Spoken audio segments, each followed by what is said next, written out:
ఆజ్ఞలన్నీయు న్యాయములు. అవును, దేవుడిచ్చిన ఒక్క ఆజ్ఞ కూడా అన్యాయమైన ఆజ్ఞ కాదు. దేవుడిచ్చిన ఆజ్ఞలన్నీ, ఆయన ఏర్పాటు చేసిన ఆజ్ఞలన్నీ న్యాయమైన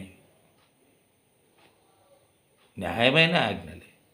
అందుకే ఆయన అంటున్నాడు, నీ ఆజ్ఞలన్నీ న్యాయములు, నీ వాక్యమును గూర్చి నా నాలుక పాడు. నీ ఆజ్ఞలన్నీ న్యాయం, నీ వాక్యం, నువ్వు ఏదైతే వాక్యం ఇచ్చావో నా నాలుక పాడుతుంది, అంటే నిన్ను స్తుతిస్తుంది అంటున్నాడు. అలాగే యెహోవా, నీ రక్షణ కొరకు నేను మిగుల ఆశపడుచున్నాను, నీ ధర్మశాస్త్రము నాకు సంతోషకరం.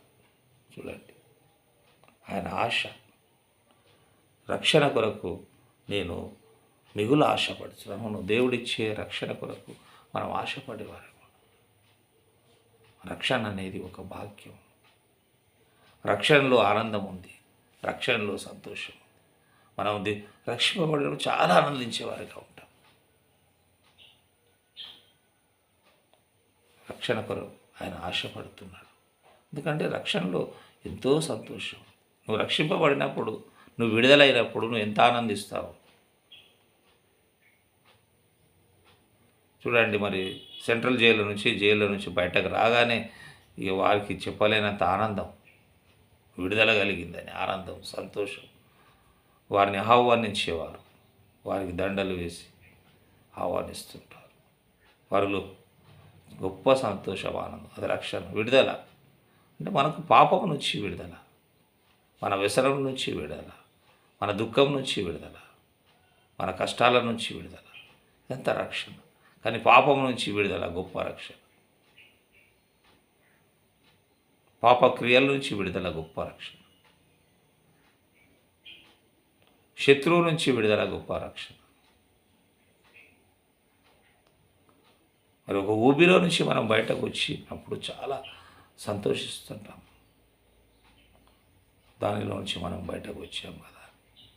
మరి దేవుడిచ్చే రక్షణ ఇంకా గొప్ప రక్షణ.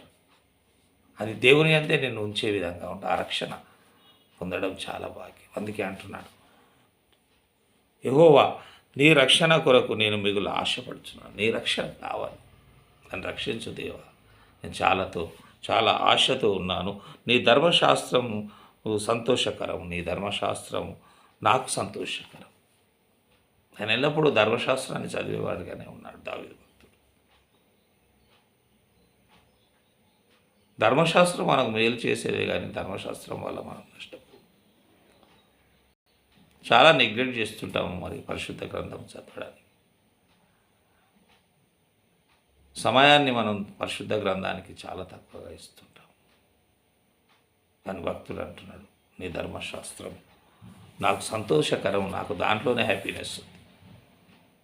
కొంతమంది పెద్దలు చూస్తుంటాం, వారు ఎప్పుడు వారి గృహాల్లోకి వెళ్ళినప్పుడు వారి చేతిలో బైబిల్ ఉంటుంది, వాక్యం చదువుతుంటారు. వారు దానిలో ఆనందిస్తుంటారు, సంతోషిస్తుంటారు. అందుకే భక్తుడు అంటున్నాడు, నీ ధర్మశాస్త్రం నాకు సంతోషకరము, నీ రక్షణ కొరకు నేను మిగిలిన ఆశపడుచున్నాను. మనం కూడా దేవుని రక్షణ కొరకు ఎదురు చూసేవారిగా ఉండాలి. దేవుని రక్షణ కొరకు మనం ఆశపడేవారిగా ఉండాలి. ఆయన ధర్మశాస్త్రం నందు మనం ఆనందించి సంతోషించేవారిగా ఉండాలి. అటువంటి కృప దేవుడు మనకు అనుగ్రహించునుగాక. ఆమేన్.